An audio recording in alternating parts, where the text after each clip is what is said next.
আপনি গাঁজা খান, সিগারেট খান? আমি খাই। এখন আছে সাথে? কারণ আমার কাছে ছিল একটা খায়া লাইছি আর নাই গা। নাই, গাঁজা কবে কবে খান? কাজে শুনপাই শুনি খাওয়া শুরু করি। তো এখন গতকালকে খাইছেন, আজকে খাইছেন? না গত রাত্রে খাইছি এবার খাইনি। গত রাত্রে খাইছেন? বাসায় কি একটু আছে আর নাই? না আমার কাছে বাসায় এক সিমরু আছে না। এক চিহ্ন ছিল না? না কিনেন কার কাছ থেকে? গাঁজা কিনে মাই শুনছে। আপনি রেগুলার ডেইলি কি খান নাকি মাঝে মাঝে? মানে যে শুনটাও এই শুনি। কয় টাকা খান? পরে 100 টাকা জানলে মনে করেন 2 দিন 3 দিন একদিনও কেন আপনি খেতা করে দিচ্ছেন আঙ্গুল বাড়ি দিয়ে? কেন বলে আঙ্গুল খেতে হলো কেমনে? বাড়ি খেয়েছি আমি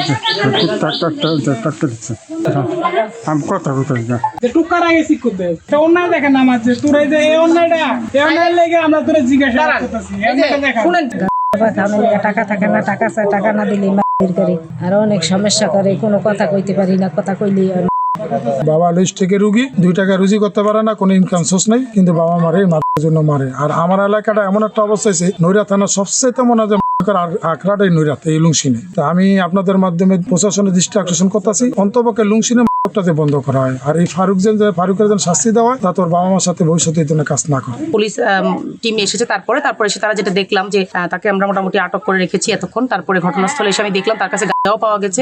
হিরন আরো মিনারেল ওয়াটার মাত্র 50 পয়সায় প্রতি লিটার।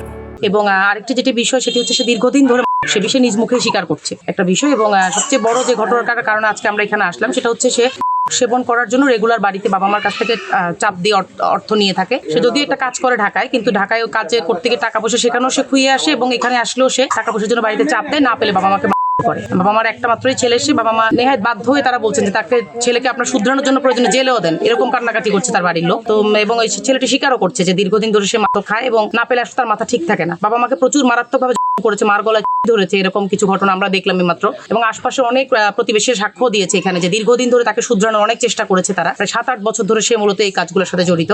তার কাছে টাকা দিলেও রাখতে পারে না সে, এবং সে নিজ মুখেই বলছে যে সেবন বা এই ধরনের কাজে তার কোনো মনে, এখন যে আমরা পুলিশ বা আমরা যে আইন শৃঙ্খলা বাহিনীর একটা টিম আসলাম এখানেও তার মধ্যে কোনো গ্লানি বা অপরাধ বোধ নেই। তার বিষয়টা হচ্ছে সে জেলে গেলে যাবে, কিন্তু সে মাথা না খেয়ে সে পারবে না, এরকম একটা বিষয়। তো আমাদের এই সার্বিক বিবেচনায় আমরা এখন তাকে নিয়ন্ত্রণ আইনের আওতায় তাকে আমরা এখন 1 বছরের বিনাশ্রম কারাদণ্ড দিয়েছি এবং 500 টাকা অর্থদণ্ড দিয়েছি। এবং টাকাটি আমরা এই মাত্রই রিসিভ করেছি। আর হচ্ছে তাকে আমরা এখনই জেলে পাঠানোর ব্যবস্থা করছি।